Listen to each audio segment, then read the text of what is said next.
दोस्तों, क्या आप सरकारी नौकरी की तैयारी कर रहे हैं या फिर प्राइवेट सेक्टर में आईटी फील्ड में अपना करियर शुरू करना चाहते हैं? अगर हाँ, तो आपने ओ लेवल कोर्स का नाम तो जरूर सुना होगा। अक्सर स्टूडेंट कंफ्यूज रहते हैं कि आखिर ये ओ लेवल है क्या? क्या इसे करने से सच में जॉब मिलती है या फिर नहीं?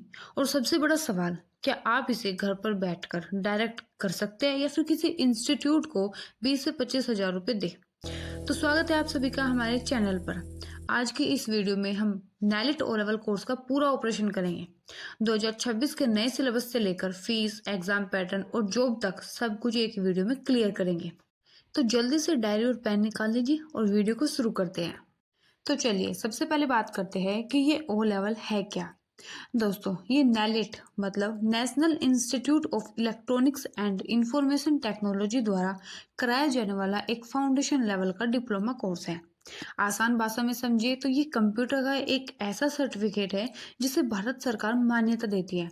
ये 1 साल का कोर्स होता है जिसमें 2 सेमेस्टर होते हैं, लेकिन अगर आप ग्रेजुएटेड हो तो आप इसे 6 महीने में भी पूरा कर सकते हो। अब सवाल ये आता है कि इसे कौन कौन कर सकता है। इसकी एलिजिबिलिटी बहुत ही सिंपल है। इसमें 12th पास किसी भी स्ट्रीम से, आईटीआई सर्टिफिकेट अगर 10वीं के बाद 1 साल का आईटीआई किया है तो भी आप एलिजिबल है। उसके बाद पॉलिटेक्निक डिप्लोमा अगर आप पॉलिटेक्निक के दूसरे या फिर तीसरे साल में हैं। उसके बाद ग्रेजुएशन, कोई भी ग्रेजुएट इसे कर सकता है बहुत ही आसानी से। चलिए अब आते हैं सबसे जरूरी हिस्से पर कि पढ़ना क्या होगा। ओ लेवल के सिलेबस में कुल 4 पेपर होते हैं और ध्यान दीजिए इस बार पैटर्न बदल चुका है। चलिए बात करते हैं। आपकी जो फर्स्ट बुक है M1R5 IT tools network basics, इसमें कंप्यूटर का basic MS office, Libre office और इंटरनेट चलाना सिखाते हैं। उसके बाद आ जाती है सेकंड बुक M2R5 मतलब वेब डिजाइनिंग पब्लिशिंग, वेबसाइट कैसे बनती है, HTML CSS JS ये सब सिखाया जाता है और ये जॉब के लिए सबसे बेस्ट है। उसके बाद आ जाती है third book M3R5 Python programming, coding सीखने के लिए ये सबसे पावरफुल पेपर है। उसके बाद आ जाती है fourth book M4R5 IoT internet of things, ये भविष्य की टेक्नोलॉजी है जिसमें सेंसर और डिवाइसेस को कंट्रोल करना सिखाती है। चलिए अब बात करते हैं एग्जाम पैटर्न की कि आपका एग्जाम पैटर्न जो होगा वो कैसा होगा। देखो, हर पेपर के 2 हिस्से होते हैं, थ्योरी और प्रैक्टिकल। थ्योरी जो है वो आपकी 100 नंबर की आएगी जो एमसीक्यूज टाइप क्वेश्चन होंगे और आपका ऑनलाइन टेस्ट होगा। उसके बाद आता है प्रैक्टिकल। प्रैक्टिकल जो है वो भी 100 नंबर का होगा और वो लैब टेस्ट होगा।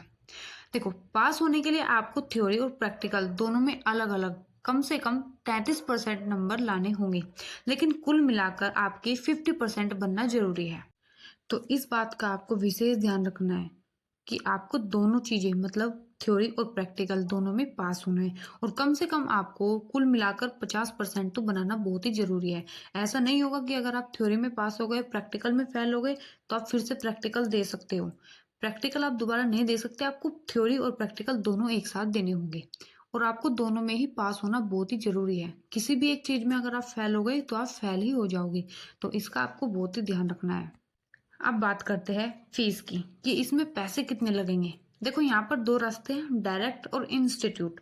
सबसे पहले हम बात कर लेते हैं डायरेक्ट कैंडिडेट की, जो खुद से अपना फॉर्म भरते हैं। तो उनका खर्चा कितना होगा। देखो, अगर आप डायरेक्ट करते हो तो आपका खर्चा कितना होगा। रजिस्ट्रेशन की जो फीस है वो आपकी होगी 500 रुपये और एग्जाम की जो फीस होती है वो होती है 1000 रुपये और आपको 4 पेपर देने हैं तो 4 पेपर की 4000 फीस हो गई और प्रोजेक्ट फीस जो है वो आपकी 100 होगी।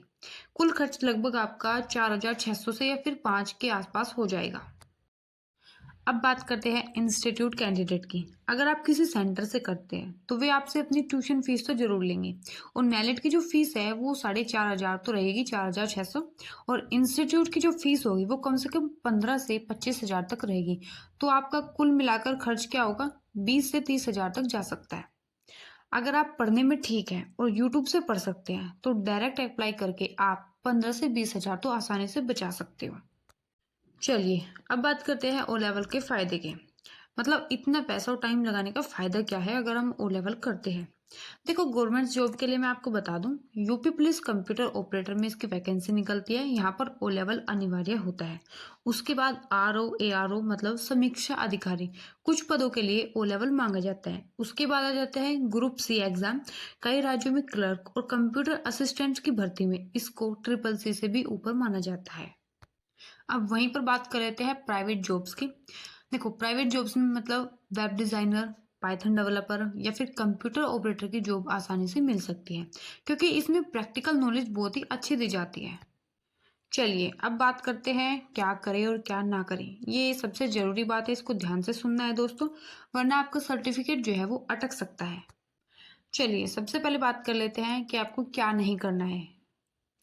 देखो, प्रोजेक्ट को आपको हल्के में बिल्कुल भी नहीं लेना। चारों पेपर पास होने के बाद भी आपका सर्टिफिकेट तब तक नहीं आएगा जब तक आप प्रोजेक्ट जमा नहीं करते।